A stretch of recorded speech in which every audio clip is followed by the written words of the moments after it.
নমস্কার, আমি ডক্টর সেন আবার চলে এলাম আপনাদের কাছে। আজকে ইউরিক অ্যাসিড নিয়ে একটু বলি আপনাদের। বাঙালিদের কি ধারণা আছে জানেন, যে একটু পা ফুলে যায় তখনই দৌড়ে চলে যায় ইউরিক অ্যাসিড টেস্ট করতে। আচ্ছা, পা ফুলে গেলেই ইউরিক অ্যাসিড বাড়ে, এই ধারণাটা আপনাদের মাথায় কে দিয়েছে? কোনো ডাক্তার তো আপনাকে বলে দেয়নি নিশ্চয়ই। এগুলো আপনাদের নিজেদের পাকামো বলা হয়, তাই না? এটা সেটা আজে বাজে কিছু রিল স্ক্রোল করে ফেসবুক এটা সেটা দেখে আপনারা ভেবেছেন যে পা ফুলে গেলেই আপনাকে ইউরিক অ্যাসিড বেড়ে গেছে, টেস্ট করতে হবে।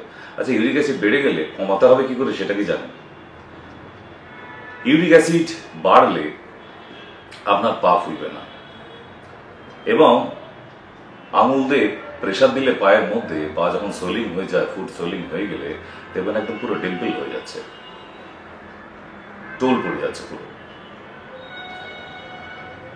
এইটা যদি লক্ষণ দেখে বাঙালি দৌড়াদৌড়ি করে, তারা ভাবে যে এটা ইউরিক অ্যাসিড বেড়েছে, কিন্তু ভুল কথা। ইউরিক অ্যাসিড বাড়লে ফুট সোলিং হবে না, পেন হতে থাকবে, এবং ইউরিক অ্যাসিড বাড়তে বাড়তে আপনার বুড়া আঙুলটা আস্তে আস্তে বেঁকে যেতে থাকবে।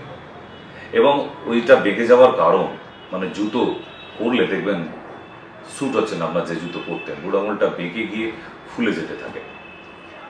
কেন?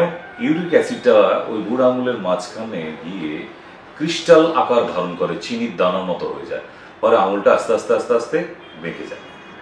মাঝে মধ্যে এটা বক্রতা দেখেন না কারো কারো বুড়ো আঙুল, ওটাকে বলা হয় গাউট। তাহলে ইউরিক অ্যাসিড বাড়লে ফুটের মধ্যে জয়েন্ট যেগুলি আছে সেগুলিতে পেন সৃষ্টি হবে, সোয়েলিং হবে না। ইউরিক অ্যাসিড বাড়লে সে মানুষ যদি নিজে ইনিশিয়েটিভ না নিয়ে কমাবার চেষ্টা করে তাহলে কিন্তু খুব মুশকিল হয়ে যাবে। ঠিক, ইউরিক অ্যাসিড তৈরি হয় কি থেকে? কিডনির মধ্যে যে পিউরিন নামক একটি অ্যাসিড আছে, সেই অ্যাসিড থেকে ইউরিক অ্যাসিড তৈরি হয়, এবং বেশ কিছু প্রোটিন জাতীয় খাবার থেকে ইউরিক অ্যাসিডটা মানুষের শরীরে বেড়ে যায়।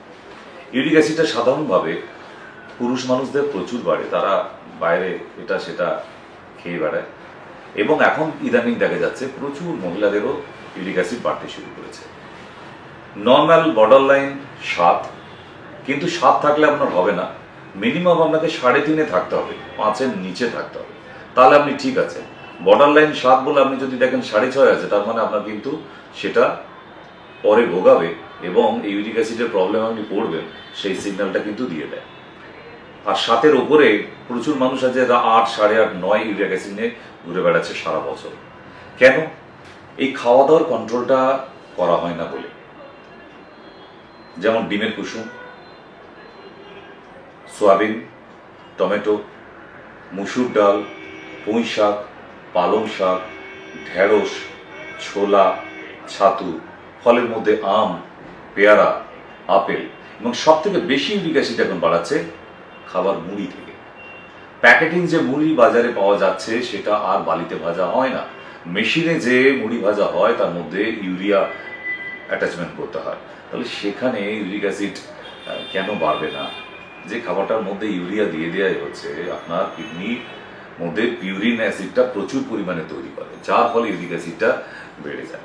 এবার এই ইউরিক অ্যাসিড বাড়া থেকে আপনাকে ভেবে নিতে হবে, যদি এটাকে কমাতে না পারেন, আগামী দিনে আপনার যে কিডনিটা ফেল হবে না কেউ বলতে পারে না। কিডনি ফেল হলেও হয়ে যেতে পারে, কারণ দীর্ঘদিন যাদের ইউরিক অ্যাসিড জনিত কারণে ভুগছেন, বেড়ে আছে, তাদেরকেই সব থেকে বেশি সাবধান হতে হবে এই ইউরিক অ্যাসিড বাড়ানো।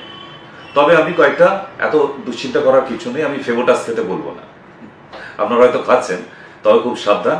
প্রচুর পরিমাণে 100 হাজার হাজার অ্যালোপ্যাথি মেডিসিন প্রতিদিন এখন গভর্নমেন্ট থেকে ব্যান করে দিচ্ছে, সেটা নিশ্চয়ই খবর রেখেছেন আপনারা।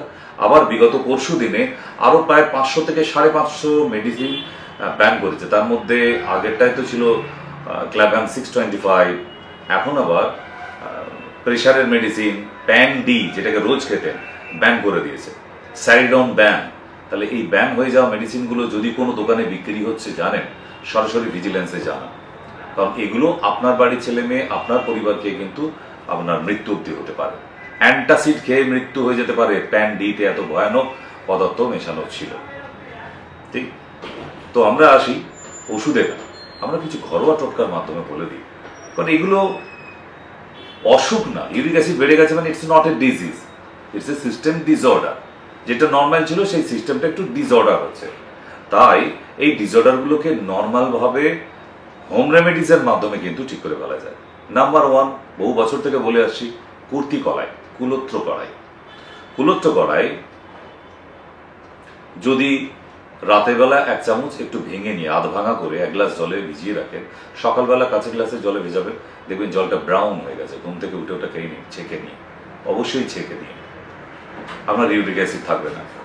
এরপরেও যদি আবার গোখুরা চূর্ণ আছে, আপনি কুর্তি কলাই পাচ্ছেন না, সেটাকে আপনি ভিজিয়ে দিন 1 চামচ 1 গ্লাস জলের মধ্যে, সকালবেলা ছেঁকে নিন, দেখবেন ইউরিক অ্যাসিড ঠিক আছে।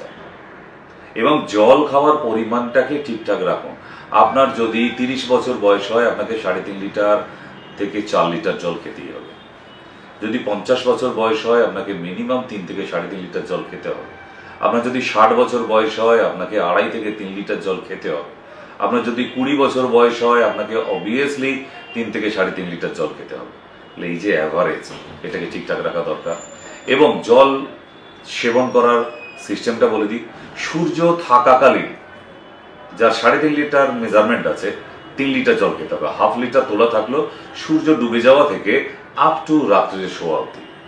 যারা এই সারাদিন জল খায় না, সূর্য ডোবার পরে গিয়ে 2 লিটার 2.5 লিটার জল খেয়ে নেয়, তাদের এই বহুমূত্র রোগ তৈরি হয় এবং প্রোস্টেট প্রবলেম হতে থাকে আস্তে আস্তে পুরুষ মানুষদের জন্য। তাহলে কি কি খাবার খাবেন না, আর হোম রেমেডিসের মাধ্যমে কি করে ঠিক করে ফেলা যায় আপনাকে বলে দেওয়া হলো অলরেডি। আরও আছে পাষাণ ভেদি পাউডার কিনতে পাওয়া যায়, আপনি ঠান্ডা জলে ভিজিয়ে রাখুন, সকালবেলা সেবন করুন। আরও বলে দিই বরুণাধি, রাতের বেলা ভিজিয়ে দিন, এগুলো পাউডার রেডিমেড কিনতে পাওয়া যায়, সকালবেলা ছেঁকে নিয়ে জলটা খান। আমি কয়েকটা ক্লাসিক মেডিসিন বলে দিই, শাস্ত্রীয় ঔষধ লদ্রাসব, আসবর মধ্যে পড়ছে, 3 চামচ করে দিনে 2 বার খান, আপনার ইউরিক অ্যাসিড নর্মাল হয়ে যাবে। আরো বলে দিই উশিরাসব, এগুলো হচ্ছে ক্লাসিক মেডিসিনের মধ্যে। ট্যাবলেটে বলে দিই চন্দ্রপ্রভা বটিকা, কৈশোর গুগ্গুল, পঞ্চতৃণমূল, এগুলো সব আলাদা আলাদা। আরো বলে দিই সুতিকা বরণ, এরকম প্রচুর আছে। আমি যা বলে দিয়েছি একটা মানুষের ইউরিক অ্যাসিড ঠিক করার জন্য যথেষ্ট। এটাকে ঘুরিয়ে ঘুরিয়ে রিভিউ করে করে ওষুধের নামগুলো আবার লিখে নিন। আবার আসবো আমি নতুন কোনো টপিক নিয়ে।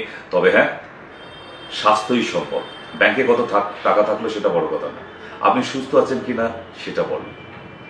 আপনার ব্যাংকের টাকা থেকে যদি আপনি বিছানায় কাতরান, অমন টাকার কোনো প্রয়োজন নেই। ভালো থাকবেন, সুস্থ থাকবেন, সবাই মিলে সপরিবারে। নমস্কার।